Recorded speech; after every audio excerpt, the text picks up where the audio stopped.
Қараңызшы, үлкен құрбандық дейді бұны.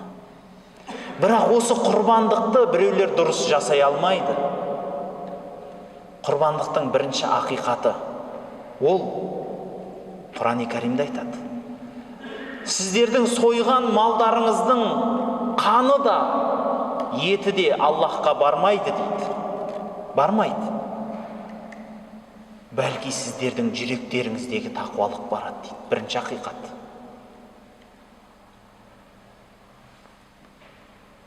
Оразаға салыстырайықшы осыны. Сіздің аш жүргеніңіз, қарныңыздың ауырғаны, шөліркеп аузыңыздың кепкені, басыңыздың түстен кейін ауырып іскені Аллахқа бармайды. Алла мұңсыз. Сіздің нәпсіңізді тыйып, өзіңізді, көзіңізді тыйғаныңыз тағы да Аллахқа бармайды.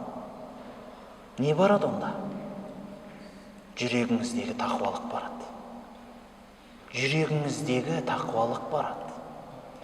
Сіз ол амалдарды жүрегіңізбен жасамай, ондай болса, сыртыңызбен жасасаңыз, онда ол ораза бос ораза болды дегім келеді, бауырлар.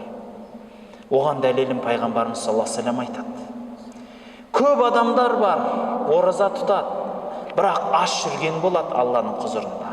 Көп адамдар бар, намаз оқиды, бірақ олар жатып тұрғанның ғана сұрауын, жауабын алады дейді. Бірақ сауап жоқ оларда. Ғибадаттарының қабылы жоқ оларда. Неге? Өйткені жүректен жасалмады бұл нәрсе. Ораза, бауырлар, мына жүректен басталу керек екен. Жүректің түбінен шықпай оразада. Сіздің аштығыңыз жүректің түбінен шығу керек. Ал көп бауырлар ораза тұтады. Қалай тұтатынын айтайын ба?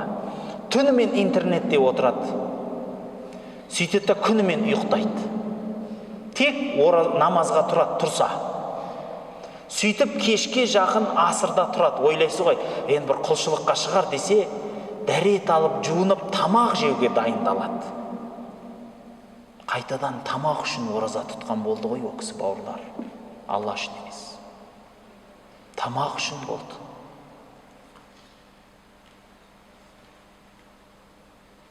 Қараңыз, ол кісінің аш жүргені сонда ұйықтағаны болды. Бауырлар, ол қандай ораза болады? Егер күнімен ұйықтаса, түнімен күнәсін жасаса қайтадан.